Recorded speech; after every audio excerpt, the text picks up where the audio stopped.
Kaixo, zer? Kaixo, Eugeni. Zelan gabiz? Ondo, apurra fresko dago gaur, baina ondo. Eguan hotza dugu. Bai, hotza dugu apurbet. Urazken gaude, baina berriuri negua dela. Bai, eta aste hau apur bat epelagoa izango da, baina euki ditugu egun oso hotzak. Aizel, Bai. Idazle bezala ezagutzen zaitugu gehien bat. Baina, nola ziren idazle munduan? Abitxo, ni hasi nintzen idazten 6 urte nituela. Bai! Eskolan, bai. Hor neukan askotan kontatzen dut pasadizo hau, baina holan hasi izan, da beti gustatzen zaigu gogoratzea. Zegoen gure klasean, orduan zan EGB ikasten genuen, lehonez zegoen LH eta DBH eta hori, zan EGB, lehenengo mailan, 6 urterekin, eta zegoen neska bat klasean, baratzen dut izena eta Ana Marta Mendia, eta berak ipuinak idazten zituen, eta eramaten zizkion gure andereñoari, Alicia andereñoari. Eta, zan apur bat ematen zion, nota igotzeko, eta holan, eta nik zaten, hori erreza da, ipuinak egitea tontakeria bat, eta orduan hasi nintzen neube ipuinak idazten, baina gero nik ez nizkion erakusten andereñoari. Ni bakarrik nire nebarre behi, gurasoi, baina zorionez, nire etxean danak, hasi ziren inguruan nire nintzen etxeko txikiena, eta inguruan danak hasi ziren hori bultzatzen, eta hasi ziren ja niri idazlea esaten, txikitat, gure idazlea. Orduan ja beti gelditu zen hori, eta gaur arte beti idazten, beti idazten. Lehenengo liburua ateratzen duen Txilen zeundela, Askoz lehenago. Bai. Lehenengo liburu atera nuen 2003an. Eta Txilen egon nintzen 2008an. Beraz, 5 urte lehenago atera nuen lehenengo liburua, Amaika Ispilu Ganbil. Hori hasi nintzen idazten unibertsitatean nengola, Euskal Filologia ikasten. Ze ni euskaldun barrien nahi, nien nahi euskaldun zarra. Nik A ereduan ikasi nuen, dena erderaz, gure aitite amamak euskeraz baezkien, baina etxean ezan euskeraz egiten. Eta orduan ikasi behar izan nuen euskera, nire asmoa zan beti idazten, baina beti gazteleraz idazten, eta nik nahi nuen idazten nuena euskeraz izatea. Orduan hasi nintzen euskaltegian, eta erabaki nuen Euskal Filologia ikastea. Eta ja Euskal Filologiako lehenengo mailan hasi nintzen lehenengo novela idazten euskeraz, Amaika Ispilu Ganbil izango zena. Eta argitaratu zen, hasi eta 10 urtera, hasiko nintzen 93an idazten, eta gero amaitu nuen, eta gero argitaletxe bila, eta ja 2003an Labairuk argitaratu zidan, Amaika Ispilu Ganbil. Gogoan izango da euskaldun berri baten nahiz eta euskaltegian egon erabakitzea euskal filologia egitea, Bai, horregatik ibili behar izan nuen urtebete euskaltegian, gogor, urda gero barnetegian, Bakaikuko barnetegian, gogor ikasten, eta nire inguruko lagun euskaldun guztiei matraka emoten, niri euskeraz egin beti, ondo ikasi gaura dut, euskeraz beti, eta Bizkai irratia ikusten, gainera nahi nuen bizkaitarra izan da bizkaieraz ikasi, horregatik lehenengo novelan alkarrizketak bizkaieraz daude, eta gero narrazioa batueraz, eta gea da lehenengo liburua batez ere niretzat historio bat kontatu nahi nuen, baina niretzat erronka handiena zan hori dena euskeraz idatzi ahal izatea. Eta zan borroka bat hizkuntzarekin, hizkuntza menderatzeko eta gai izateko euskeraz idazteko. Zer eman dizu euskal filologiak? Euskal Filologiak, lehenengo eta behin, lagun honak, beti unibertsitatean beti lagunak egiten dituzu. Hori garrantzitsuena. Eta gero zer ikasten duzun hori niretzako da, bigarren kontua. Lehenengoa ezagutzen duzun jendea. Lagun honak. Bai. Eta gero, eman zian aukera, euskeran sakontzeko, euskera ondo ikasteko, euskal literaturarekin ere kontaktua eukitzeko, ze karo, ni erdalduna izan da, A eredukoa, gure eskolan euskal literatura zan ikasten. Ikasten zan Espainiako literatura. Eta orduan hasi mundu bat zabaltzen, eta ezagutzen euskal poesia, hasi nintzen Atxaga, Lertxundi, Saizar Vitoria, nire gogokoenetako bada Saizar Vitoria, eta olako idazleak eta konturatzen, euskera zelako idazleak dauzkagun. Eta poesia, Lizardi, Aresti, eta zan mundu oso bat zabaltzea niretzat, lehenago itxita zegoen mundu bat. Baina okerez banago eta bestela zuzendu mesedez. Baina filologiaz aparte etzen duten beste karrera bat. Lehenago egin nuen enpresa ikasketa. Enpresa ikasketa egin nuen 3 urtekoa, diplomatura, enuen lizentziatura atera, 3 urte, baina ez zitzaidan bat ere gustatzen, oso gutxi baten nintzen klasera, beti biltzen ginen sasi eskola egiten, piperre egiten, futbolinetan, hola jotegien kanpora, eta oso gitxi ikasi, eta apur bat arrastaka eramaten nuen, eta zitzaidan gustatzen, eta orduan krisialdi bat eukin nuen, gogorra, utzi nahi nuen, enuen jarraitu nahi, eta euskal filologia nik nahi dudana da euskeraz idatzi, eta enpresa ikasketek ez didate zertarako balio, eta amaitu nuen, lizentziatura, kostata, eta artean asignatura batzuk gainditu gabeen euskala, hasi nintzen euskal filologian. Eta gero, amaitu nuen, atara nuen titulua, baina ez dut inoiz erabili. Niretzako, balio iziz, azkenean danak balio dizu ikasteko, ez da? Ni anarkista naz, ni kapitalismoaren kontra nago, eta enpresa ikasita, ikasi nituen ere kapitalismoaren legeak eta trampak eta hori dana, orduan ondo etorri zitzaidan, baina lan egiteko filologia, euskerak eman dit beti ogia. Zetan kokatzen zara liburuak idazteko garaian, badakit liburu guztiak ez direla berdinak, bakoitzak bere historia badu, bere mundua, baina aixelak zeunago idazteko garaian badula iniziatibaren bat. Begira, orain arte 11 novela argitaratu ditut, eta baikoitzak egia da, daukala estilo bat, beti dago zeozer, esateko hau Aselen liburu bat da, badago bat nire estilo bat, baina bado aldatzen batzuetan fantasia handiagoa, beste batzuk realistagoak, ikuspegiak, egiturak, horrek aldatzen dira, azkenean gustatzen zait literaturarekin esperimentatzea, eta liburu bakoitza izatea bilaketa literario bat, abentura literario bat niretzat, niri idazterakoan liburu bakoitza zerbait berria ematea, erronka bat izatea, baina ni banabil nire asmoa behintzat, apurka, orain hasiko da ikusten, baina apurka da unibertso literario bat sortzea. Azkenean nire liburu guztietako pertsonaia guztiak bizi dira unibertso literario berdinean. Eta elkar ukitzen dute, eta istorio batzuetan agertzen diren gauza batzuk gero keinua dauz beste liburuetan. Eta niretzako bilatzen dudana orokorrean da gure munduaren ikuspegi kritiko bat ematea. Ni bizi garen gizarte hau ezai gustatzen. Beti dago goikoa bekoa zapaltzen, beti gauzer gero eta gehiago euki gure, eta planetak ez du gehiagorako emoten, kolapsora goaz, hau laster ez dugu eukiko energiarik, ez dugu eukiko baliabiderik, eta itxu goaz aurrera. Orduan, nire liburuen bitartez alegintzen naiz, irakurleak horretaz apur bat hausnartu alizatea, nora goazen, batez ere pentsatzeko zerbait egin dezakegun, literaturatik kanpoko bizitzan, egunerokoan, zerbait egin dezakegun, bide horretatik ateratzeko, hortik ez joateko. Eta behin premisa nagusi hori hartuta, liburu bakoitzak bada, hor agertzen dira pertsonaia batzuk, istorio batzuk, gaia gauza bereziki zer kontatu nahi duzun liburu bakoitzea, batzutan mozorran esarma da, humorearen bitartez, egitea turismoaren kritika bat, beste baten...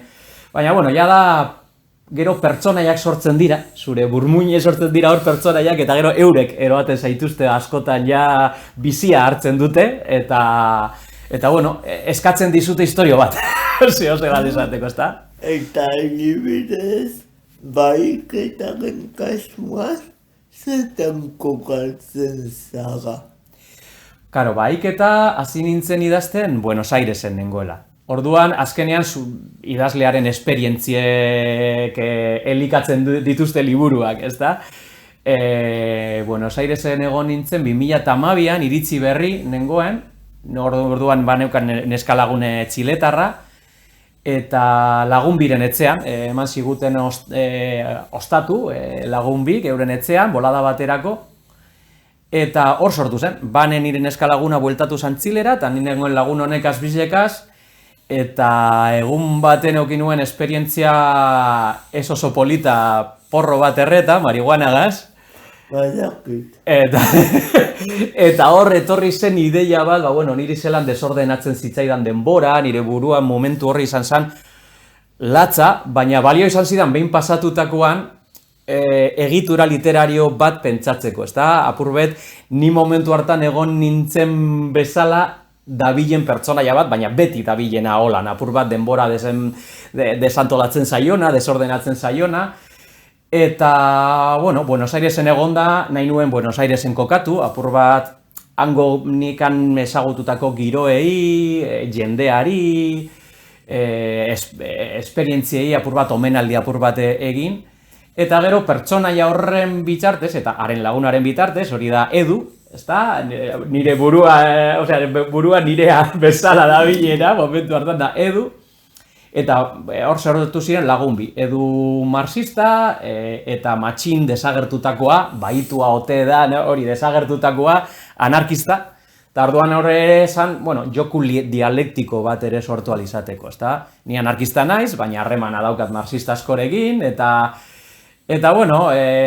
bide bat zen ere, hainbat flash horien bitartez, atzera aurrera dabilen buru horren bitartez, hainbat gairen inguruan hausnartu alizateko. Pertsonaia biak estaibada egiten sartuta, eta hori, zan apur bat ideia. Esan daiteke liburua nagusiki zure esperientzia nagoela kokatua, ez? Bai, gero gauza asko asmatuta daude, noski. Gauza hor egiten dutela bidaia Parisera, hiru, ez dut, egon naiz Parisen, baina ez dut olako bidaiarik egin, edo egon naiz Tigren, baina ez dut ezagutu hor agertzen dan oligarka, Euskal Abizeneko oligarka, nik ez dut ezagutu, baina oso erreza zan identifikatzea olako pertsonaia bat, ze Argentinan existitzen da oligarkia hori. Orduan, gauza batzuk dira esperientziak, eta baina gehiena azkenean historioa, gertaerak eta iardanak asmatutakoak dira. Baina oinarria bada erreala. Bai. Zer eman dizu idazteak? Ez dakit zer eman didan, baina badakit ezin nintekela bizi idatzi barik. Ez, begira, gitzienez eman dit arrazoi bat aurrera jarraitzeko eta biziri jarraitzeko.